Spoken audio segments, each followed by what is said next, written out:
I'm really excited to bring you this video. This video is about somebody who's trying to transition from their full-time job to being a full-time real estate agent and my advice to them on how to accomplish that.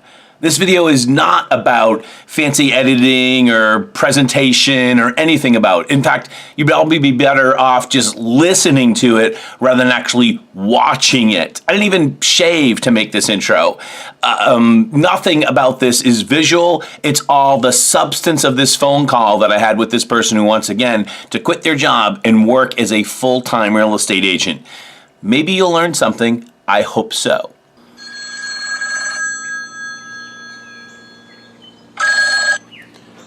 Good morning. How are you today? What's happening? Beautiful morning here in Plymouth. Right, you still have bills, of course. Absolutely. This will be a big change if you're going to just dive into real estate head first. You're still doing the healthcare gig, right? But you're just burnt out, but you're still doing it. So, like when I first got my real estate license, I had a full-time job, which I also really hated. But I was kind of good at it, and the one thing about it was that it paid every Friday like clockwork. And I kind of got addicted to that, but I realized that it was a dead end for me, and it was not really anything up to what I thought my abilities were. So, but I had, a giant mortgage, blah, blah, blah, the same thing that you just told me. So I started renting apartments. This is probably not going to be helpful to you directly because you're far away from this city, right? So I just rented apartments part-time, which kind of just allowed me to transition into it over a long period of time. But here's the thing that I think that results in the failure of a lot of agents, and that they don't, how should I say that, they overestimate how quickly they'll be successful. And they don't plan for the roller coaster that it is to start what is basically your own business. And if you're going from a steady paycheck every 2 weeks or whatever to the up and down of selling houses, for instance, that's going to be, you might not sell anything for like 6 months or more, or maybe you'll come out of the gate and you'll be an instant hero. But you can, come out of the gate and sell a boatload of things and then all of a sudden just hit a dry patch.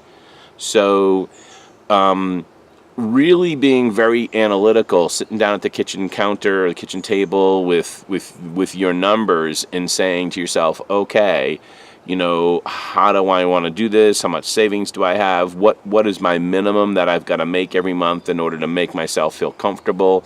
I can't answer those questions for you, but I really think that if you want to get into this as a business, that you really have to approach it as a business right out of the gate. And as we all know, like the Small Business Administration will tell us that the number one reason why small businesses fail, is because they're improperly capitalized. And I think a lot of agents who have the talent to be successful are not successful because they're improperly capitalized. So I don't know what your profession is there, what you do, but it sounds as if it's one of those things that it's going to be really hard to do both at the same time. Am I right about that? You might start to slowly investigate other ways that you can leverage your skills right now, maybe on a per diem basis or something like that, so that you're not tied to this particular desk 24/7, which sounds like what it is now. If you've been doing this a long time, maybe there's other people out there that could take advantage of your skills on a less frequent basis, where you actually end up working less but even making more. I mean, I don't know. You could do that there. I can't recommend new agents to do this more. Really go into this thinking that you're not going to make any money. Having gotten that out of the way, because that was going to provide you the stability to go and do what you need to do comfortably, with the ramp up time that's going to make you that's going to allow you to be successful. Then the flip side to that I ask everybody that I talk to like this is, how are you going to get leads? This is a lead generation business. And for me, the old school way is, It's really something that you'd hear like from an insurance agency in 1957 or something. You make your list of everybody you know and you call them. Except one big difference is you're not calling them so that they can do business with you. You're only calling them so they can give you a referral. If you had to sit down at your kitchen table and make a list of everyone that you knew, like, how do you know people? I guess is the number one question. And then you have to have the ability to actually pick up the phone and say, hey, Sally, hey, I'm starting something new. Could you help me out? Hey, Sally, who do you know that's going to buy or sell real estate in the next 30 to 90 days? That's kind of the key to making all this happen. Most new agents don't want to make that call. If you make that call and do it consistently, you will be successful. It's the hang time. It's the hang time, having yourself the hang time to do it without getting nervous, and the ability to make that phone call. Those are, I got to tell you, you narrowed this down to those two variables. If you can focus on those two things, you're going to be successful. Because I swear, a huge part of being this is not quitting and sticking with it. Well, some people quit because they have to make that next payment.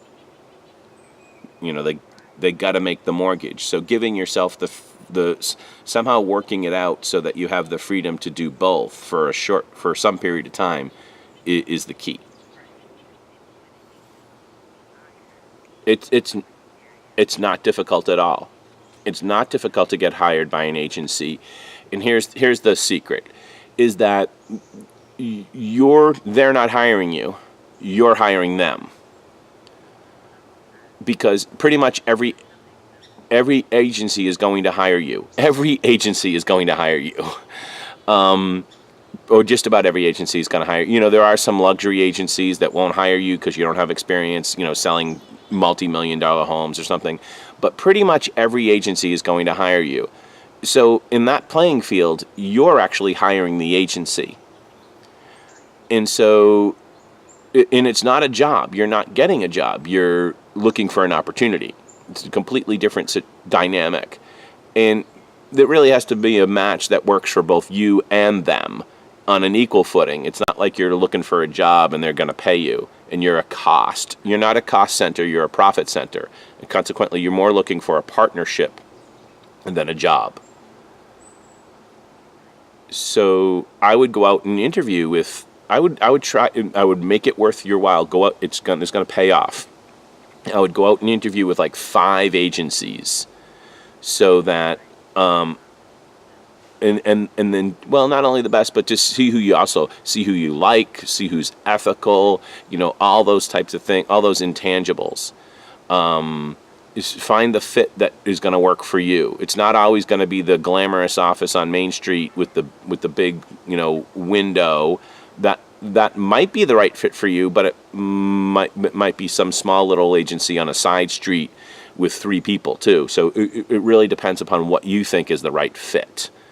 And if I usually say 5, but 5 or so, have coffee with these people, call them up and say, hey, I'm getting my license and I want to come in and see if we might have something in common. And then just do the coffees, 20 minutes, and then do them all, and then think about it.